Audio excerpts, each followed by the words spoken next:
and the kit was later sold to Ringo Starr. The song Fanfare is not just a rework of the original because Emerson took the song and made it his own, expanding on the original version from 3 minutes to almost 9 minutes to create a blissful fusion of classical music with rock and blues elements, creating an unforgettable auditory experience. The sound Emerson used in the long solo section mimics one of these. Yes, a harmonica. The highly edited single hit the number 2 spot in the UK singles charts during a time when punk rock ruled. Onto the video now. The video was filmed at the unfinished Montreal Olympic Stadium, Canada in 1977, the setting for the 1976 Summer Olympics. And it was also the site for a later ELP performance with the orchestra on the 26th of August 1977, being only the second performance there following a Pink Floyd concert in July of that year. It was certainly a modern, magnificent and striking setting, and one certainly well suited for an ELP performance. Earlier that year, the band were rehearsing with an orchestra at the Olympic Stadium in preparation for the Works tour, and Greg Lake recalled, "It was the only place large enough to fit the whole orchestra to rehearse." During a coffee break, Lake took the elevator from the basement up to the ground floor. This took him to the Olympic Stadium proper, which was covered in a blanket of fresh snow. The band's record company wanted to release Fanfare as a single, but the consensus among the band was that they were too busy with rehearsals to film a video. Lake later said, "It was an eerie sight, begging for something to happen, and I thought video. We've got to get the crew to move the gear up to the stadium the next day to start recording." Of course, what we didn't plan was for it to be way below zero. My fingers would literally slip through the strings, so we had to record it in fairly short bursts. But it was a lovely film in the end, and the video was filmed in 4 takes.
The final track on the album is the 14-minute song Pirates, which again has an orchestral accompaniment.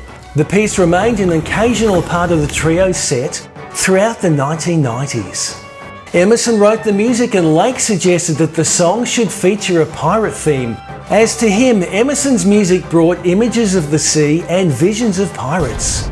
So Lake, along with Peter Sinfield, who wrote the lyrics, sifted through a pile of pirate books and videos seeking inspiration to capture the essence of swashbuckling pirate life.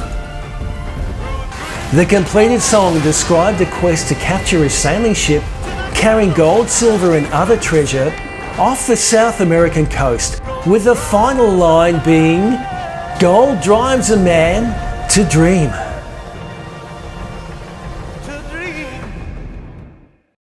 Works Volume 1 was released in March 1977 and the album peaked at the number 9 spot in the UK albums charts. As I mentioned previously, in early 1977, ELP were in the process of rehearsing with an orchestra, as the band were going back on the road for the Works tour, which ran from May 1977 to March 1978.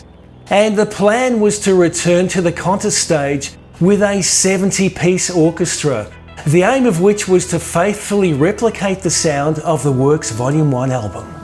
The band had not previously played live with an orchestra in a concert setting, and Lake later said, "Orchestras are not used to playing in time.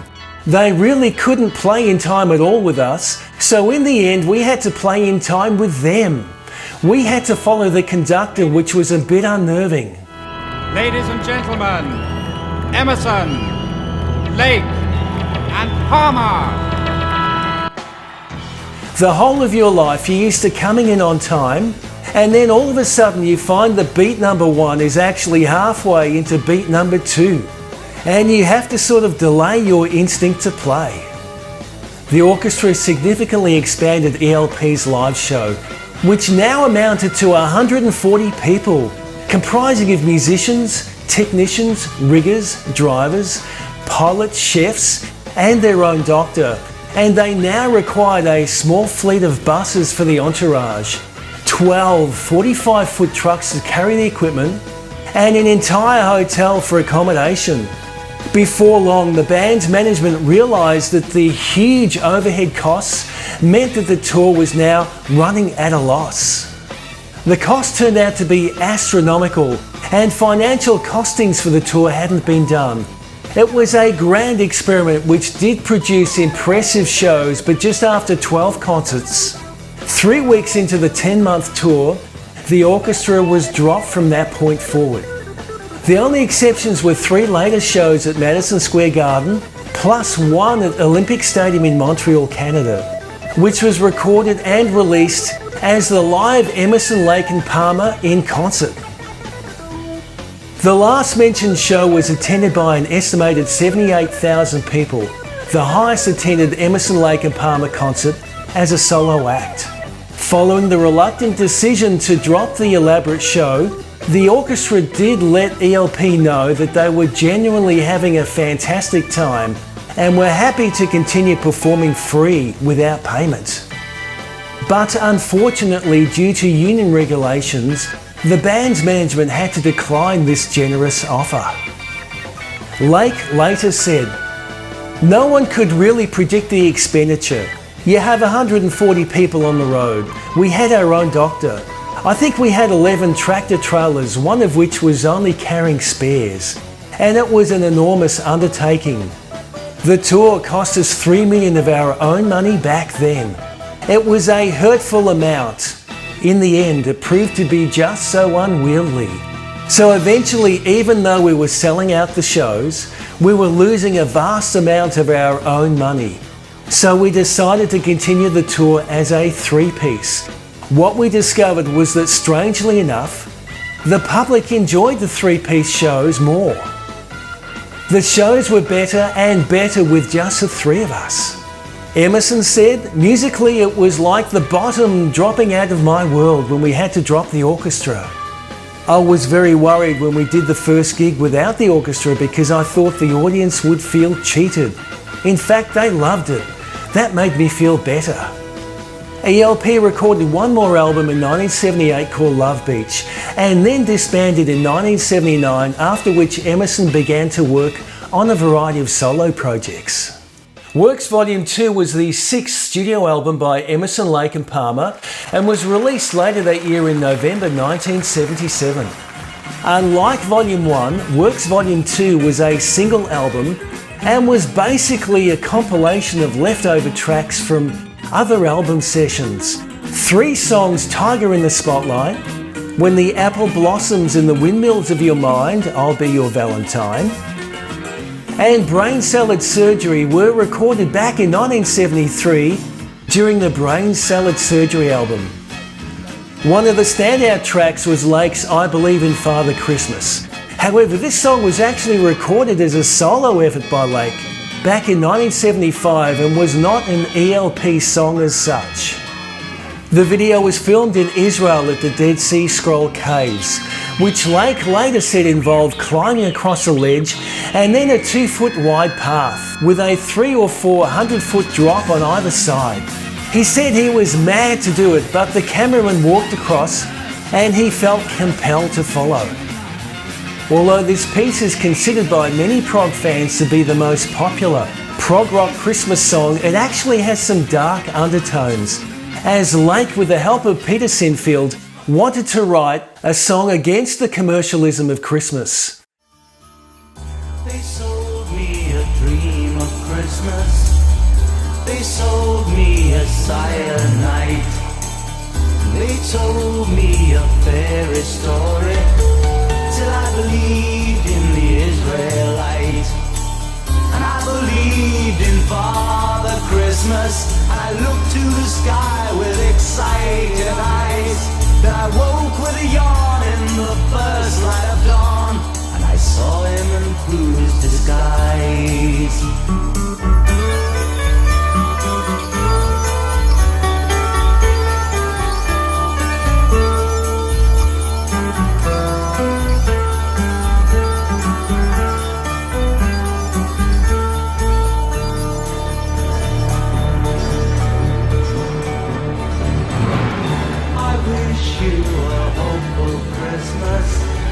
I wish you a brave new year. All anguish, pain and sadness, heed your heart and let your road be clear. They said there'd be snow at Christmas. They said there'd be peace on earth. Hallelujah, Noel, be heaven on hell. The Christmas we get we deserve.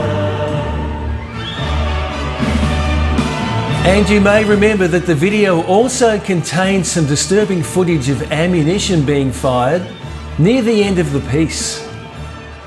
Sinfield said he wanted to give the song a loss of innocence feel, somewhat inspired, I guess, by John Lennon's 1971 single Happy Christmas War Is Over, which was a protest song about the Vietnam War, yet still became a holiday season favourite. So the song does contain some dark edges which may not be obvious on a first hearing. Works Volume 2 showed a different side of the band, including new musical styles such as blues, bluegrass, jazz and honky-tonk from Emerson. And the album reached the number 20 spot in the UK.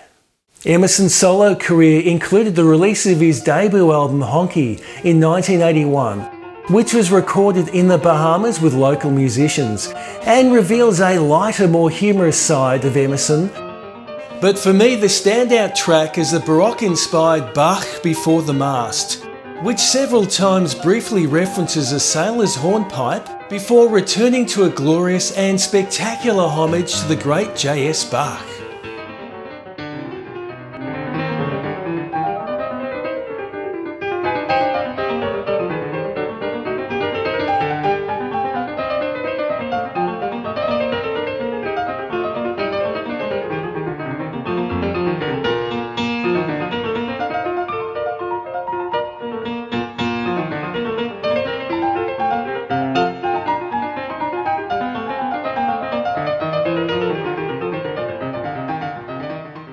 He also recorded a Christmas album in 1988 and the album Changing States in 1989, which was not released until 1995. Changing States featured a number of musicians including Mark Bonilla on guitar, who would later feature in the Keith Emerson Band.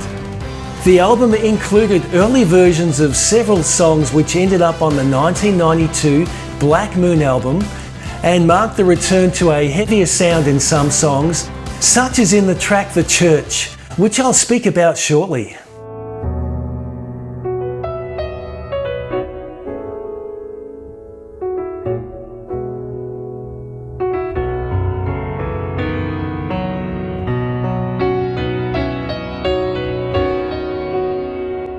Then came Emerson Plays Emerson, released in 2002, which by and large features Emerson playing solo at a grand piano, playing a variety of styles including honky-tonk, 40s style jazz, ragtime, classical, bebop, and New Orleans blues. The album also features honky-tonk train blues performed live with Oscar Peterson on TV in 1976, and a short jazz dance style medley of standards recorded by Emerson when he was 14.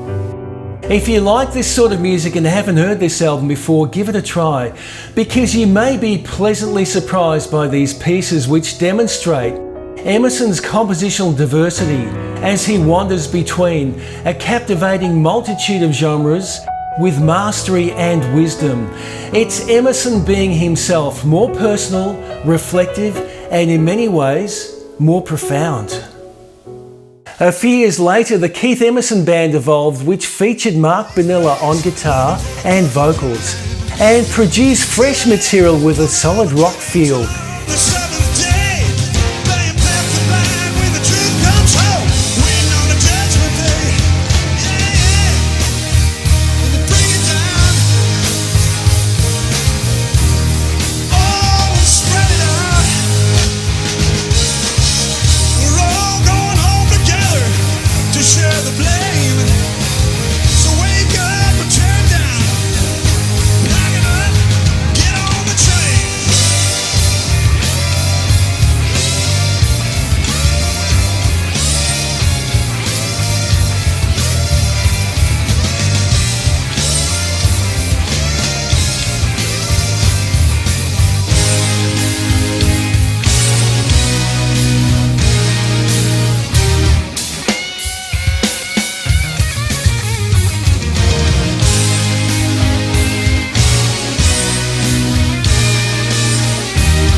In the 1980s, Emerson, given his orchestral and classical background, began to write soundtracks for films. The first of these was for the Italian writer and director Dario Argento, and the movie called Inferno, 1980. And I first remember coming across Argento's work with these two horror movies, Deep Red, 1975, and Suspiria 1977, which both featured very impressive soundtracks written by the Italian prog rock band Goblin.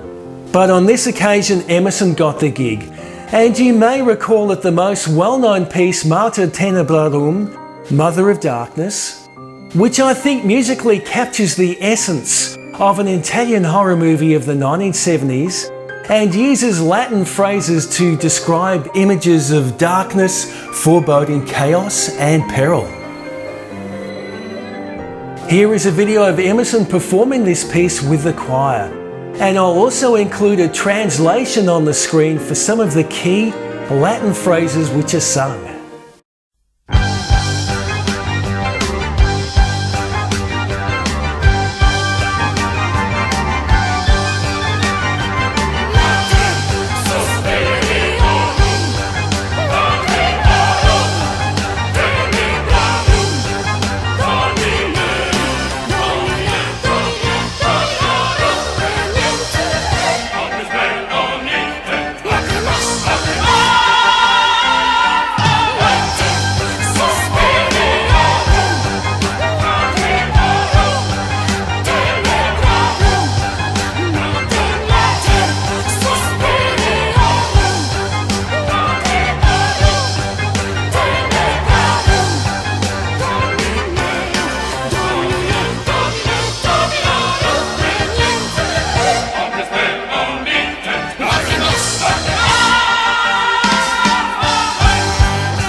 Emerson also provided the soundtracks for the action thriller Nighthawks in 1981, which starred Sylvester Stallone, and the horror film The Church in 1989, for which Emerson and Goblin provided musical contributions, with Emerson providing the music for the main theme.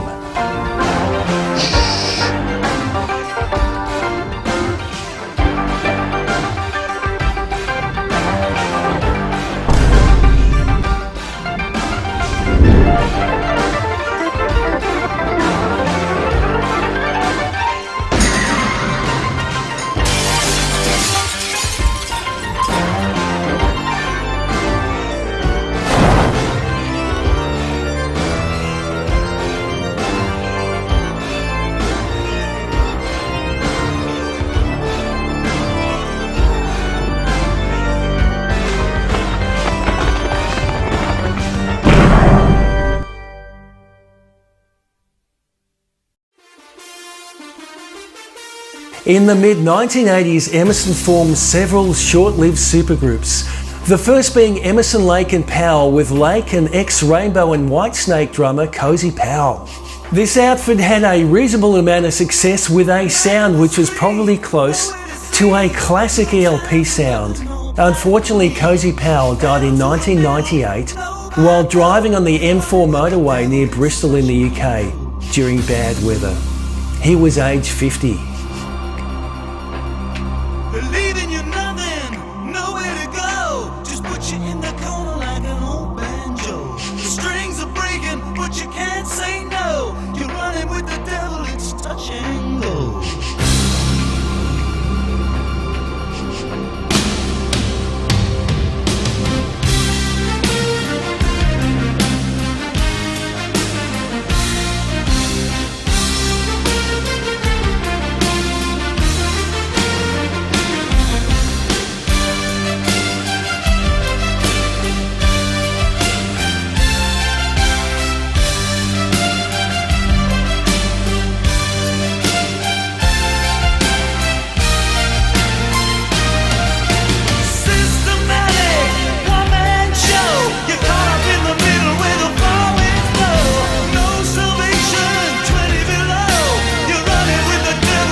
Then came 3 with Palmer and American multi-instrumentalist Robert Berry.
Emerson also toured briefly in 1990 with The Best, a supergroup comprised of John Entwistle of The Who, Joe Walsh of The Eagles, Jeff Skunk Baxter of Steely Dan and the Doobie Brothers, and Simon Phillips.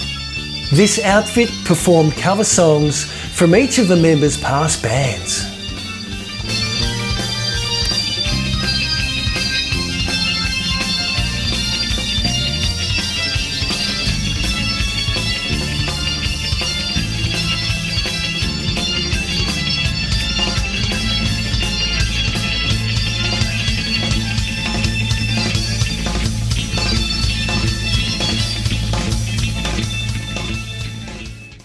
In 1991, ELP reformed for the album Black Moon, followed by another world tour, after which Emerson needed to take a year off from performing due to a nerve condition affecting his right hand. The band then reassembled to record the album In the Hot Seat. The band went back on the road from 1996 to 98 and on occasion opened for Jethro Tull, Deep Purple and Dream Theater. Then in 2002, Emerson was back on the road again, surprisingly perhaps, with The Nice. This was a brief reunion tour and the members comprised of Emerson, Jackson, Davison and several other musicians. Original guitarist Davey O'List was not part of the act.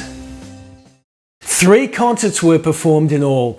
In April and May of 2010, Emerson and Lake performed 20 shows together. A proper reunion show took place in July of 2010 when Emerson, Lake and Palmer reunited for a one-off show as the headlining act for the High Voltage Festival in Victoria Park, East London, to commemorate the band's 40th anniversary. This was the first time they performed together since 1998 and was the last time the 3 members would perform together. See this show. It's a dynamo. Gotta see this show. It's rock and roll.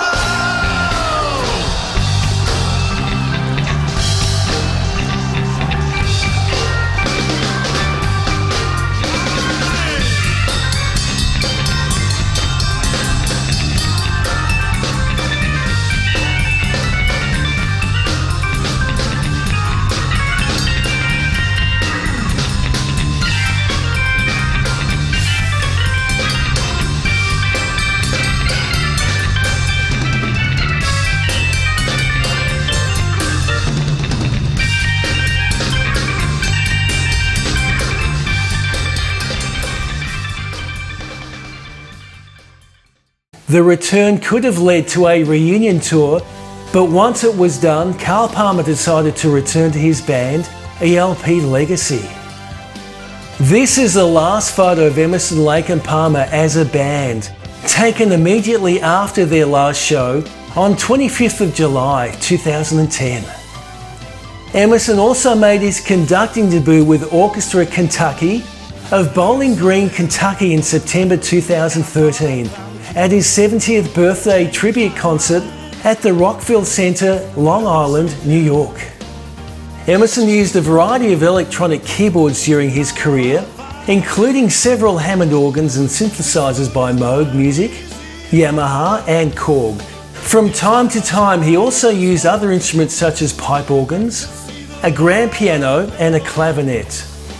During his ELP years, Emerson toured with a large amount of gear, taking 13 keyboards to a December 1973 show at Madison Square Garden, and later travelling with a large Yamaha GX1 that required 8 roadies to move it.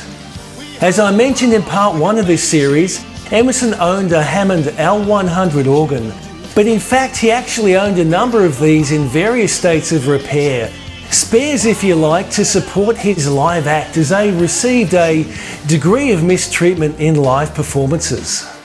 Emerson sold many of his keyboards during the mid-1990s when he relocated from England to Santa Monica, California, but kept some of his Hammonds as he felt these were too personal to let go. Emerson was the most visible exponent of the synthesizer revolution, touring with the 3-meter tall Monster Moog, which towered over him. It was built from numerous modules connected by patch cords, had an oscilloscope screen, weighed 550 pounds, and took several roadies to move. It became synonymous with the look and sound of Emerson and ELP, with its panel of patch cords looking more like a phone switching system, which allowed him to introduce a far larger palette of sounds never before heard in rock music, and especially in a concert setting. The Moog was also a temperamental machine, as back in those days, the oscillators went out of tune with changes in temperature. As he later said, "I had the instrument tuned to A4 being 440 Hz, just prior to the audience coming in, but once the audience came into the auditorium, the temperature rose and then everything went out of tune." Moog keyboards became a staple of 70s prog rock and other genres of music, while other progressive keyboardists like Yes's Rick Wakeman and Pink Floyd's Richard Wright would subsequently adopt this smaller, easier to use Mini Moog, which did away with patch cords by having modules hardwired internally. Emerson, although only a couple of these, continued his allegiance to the larger model Even with its unpredictability, it became an indispensable component of not only ELP's concerts but also Emerson's solo shows. And here is Emerson speaking about his famous Moog. It started off as just this small section down here, this one module which has basically 3 oscillators in it, and these oscillators are patched through to voltage control, low pass filters, and the sound's also controlled by the envelope generators here. But it sort of grew in size after a while, and I added a sequencer, 2 sequencers up the top, and then Bob Moog specially designed for me a preset box to so I could change the sounds on it. But it's a little tricky to reach up there sometimes, you know, if you get a ladder, but right now it's programmable into these keyboards here, so it's like MIDI'd in. So basically what you have is the start of it all from analog going all the way through to digital equipment, some of which are off stage, which my keyboard tech, Alan here, here's Alan. He can probably explain a lot more about it than I can, but he makes some patch changes during the show. All of this stuff is MIDI'd. The Hammond C3 here, this is MIDI'd so I can play other things other than the Hammond itself, and likewise the Yamaha grand piano. So that's it. Any questions? Emerson also occasionally used a ribbon controller, which allowed him to vary pitch, volume and tone of the output from the Moog by moving his finger up and down the length of a touch-sensitive metallic strip.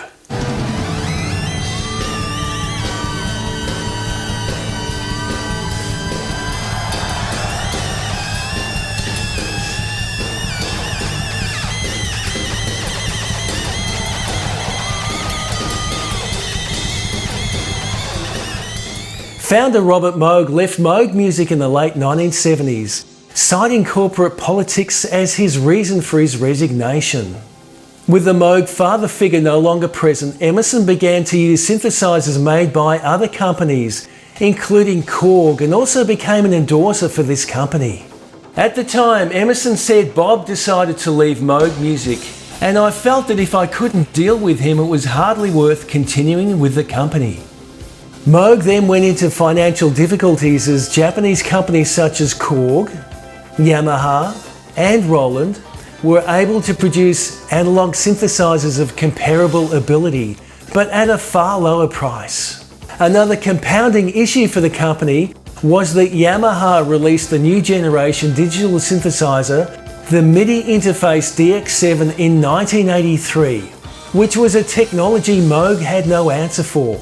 Moog Music then went bankrupt in 1987, being unable to compete with the tide of change in this new synthesizer revolution. Remarkably, perhaps a few years later, the 1990s saw a rise in nostalgia for the sound of the analog synthesizers, and following a legal battle, the company was returned to the original founder, Robert Moog, in 2002. Moog Music then began to manufacture Moog keyboards again after a 15-year absence in the marketplace, offering the Mini Moog Voyager, effectively an updated version of the iconic Mini Moog. Robert Moog passed away in 2005, but the company continued, and between 2014 and 2017, Moog Music recreated Emerson's famous modular synthesizer, using original components and wiring techniques, with components being hand-soldered onto custom-made circuit boards. Only 5 of these units were built, each costing, wait for it, $150,000 US each back then. So let's talk about the Mellotron. Emerson was the only exception from the Great Five British prog rock bands which did use a Mellotron.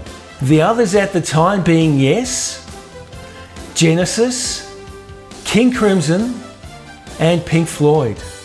Why? He hated the sound because it was not unique. And on one occasion he said, "I refuse to play a Mellotron on the grounds that it just doesn't agree with my principles. Because a violinist has had to come in to tape record, and what you're playing is a tape recording." Now I have to say I hadn't considered this approach before, and I do respect Emerson's stance on this. So did he ever own one? Well, the answer is yes. Emerson did own a Mellotron. Now, from what I've heard, after the release of Trilogy, the band wanted to perform Arbidon's Bolero live. The song had a complex arrangement and phrases of the recording were sampled onto a Mellotron and a Revox tape recorder. Here is a live version of Lake using the Mellotron, the lower keyboard, and a mini Moog, the upper keyboard during this piece, which I believe dates back to April 1973.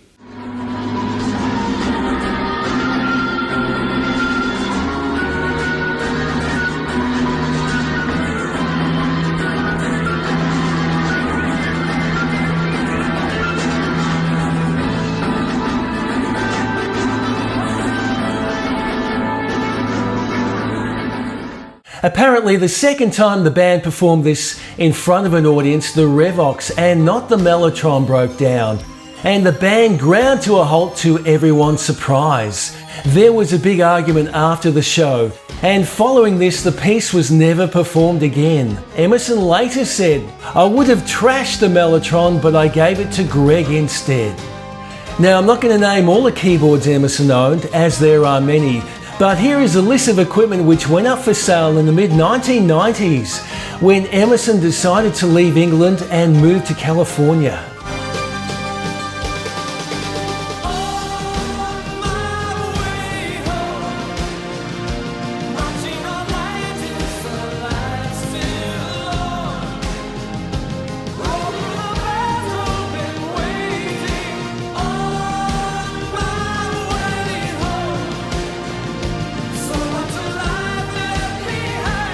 Today, Emerson's signature Moog and some other key equipment are a feature at EMIAP, the Electronic Music Education and Preservation Project, which is a private museum which holds a collection of rare vintage electronic instruments and stage gear and is located outside of Philadelphia.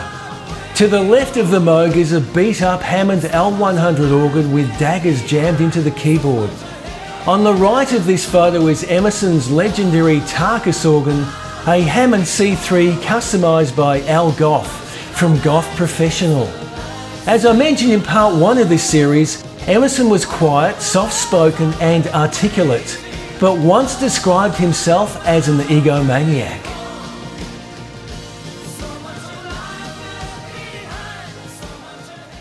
Emerson was a unique showman who in many ways upstaged the guitar heroes of his generation.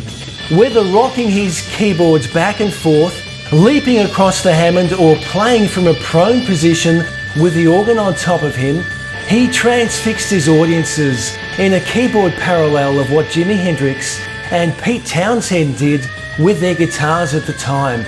Audiences loved his swashbuckling and provocative style. Towards the end of 1973, Emerson contacted a stage effects expert who had worked with other bands, theatres and circuses. What developed was Emerson's spinning piano, which would lift him 15 to 20 feet in the air and complete 360-degree spins. This became a memorable stunt at a very limited number of shows with ELP. The piano itself didn't contain working parts and the sound recording played while Emerson was being spun around above the stage, as he was unable to play the parts due to the centrifugal forces generated. And it's hard to believe that he wasn't even properly strapped in, and he had to lock his feet between a couple of bars, and that was about it. To me, this demonstrates Emerson was willing to risk everything to captivate and thrill his audiences. And he actually broke his nose on one occasion when the piano stopped spinning, when he wasn't ready for it. This act premiered at the 1973 Christmas concert at Madison Square Garden to an astounded audience. Emerson did want to use the spinning piano again at ELP's 2010 reunion concert at the High Voltage Festival in London, but was forbidden by the local authority, who said that apparently it was non-compliant, as health and safety had now arrived on the scene. On July 10, 2015, Emerson played his final live show at the London Barbican, where he performed alongside the BBC Orchestra in a tribute to Robert Moog. The concert was a celebration of the Moog, the instrument which Emerson, more than any other musician, helped bring to the fore. It was a fitting farewell by a man who had been part of the progressive and rock scene for close to half a century. Let me just say at this point that I believe that Emerson was the greatest, most technically accomplished keyboardist in rock and prog rock history. He was the main creative driver behind the NICE and ELP, and I believe he had an unparalleled musical brilliance and incredible musical insight.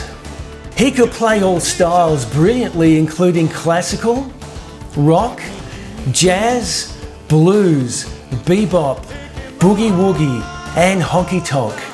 His solos always seemed perfectly constructed and played. Fanfare is a great example of Emerson's soloing skills. His solo captures our interest at every note, even though the chord progression for most of the solo is static.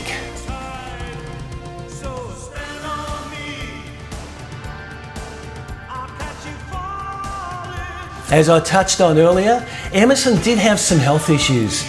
In 1993, he was forced to take a year off from playing after a nerve-related condition called focal dystonia affected the ulnar nerve in his right hand, making it hard to control.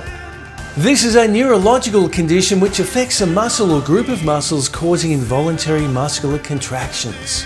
The causes leading to this condition remain unclear. Incidentally, the renowned classical pianist and great Bach interpreter Glenn Gould also suffered from this disease.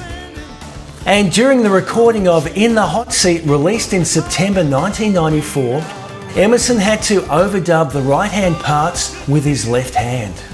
In 1995, Emerson said that the emergence of the condition was the most traumatic event of my life, and I still need a vast amount of recuperation. As a result, I'm only slowly getting back into playing. In Emerson's case, involuntary curling of the fingers on the right hand appeared, creating a troublesome hand posture for the gifted musician. During his time off, he felt restless. He took up running and ended up completing 4 marathons. He customized a Harley-Davidson motorcycle and wrote his autobiography, Pictures of an Exhibitionist. By 2002, he regained the temporary full use of his right hand before pain and nerve issues began to resurface. Emerson's condition did worsen over the next few years, and he did feel depressed, nervous and anxious, particularly as he had agreed to a live tour of Japan in April of 2016. Emerson was a perfectionist who refused to give fans anything less than his absolute best, and he did feel worried that he would not perform at his usual level at the upcoming concerts. Music and performance were his life. Then on March 11, 2016, at the age of 71, Emerson passed away at his home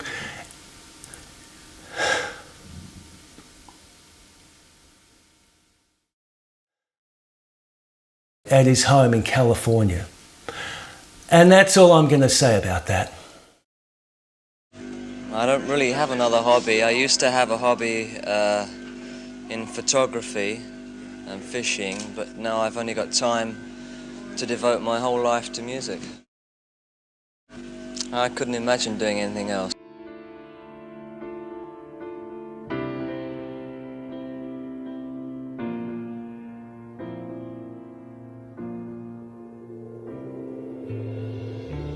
Oh, my Father, I feel so sad as I stared upon your grave.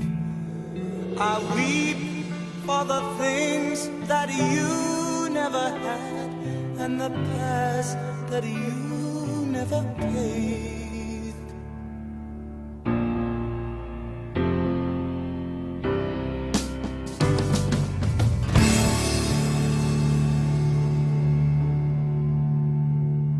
I'm crying for the things that I never said and all the love that I never showed. For my heart is as deep as the ocean's bed, and it took a storm before my love really flowed.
Well, my body is young and my eyes are old, with the wisdom of a loved one's death. But all my suffering and sorrow will turn to gold, which I'll treasure with every breath. It's a bitter lesson that I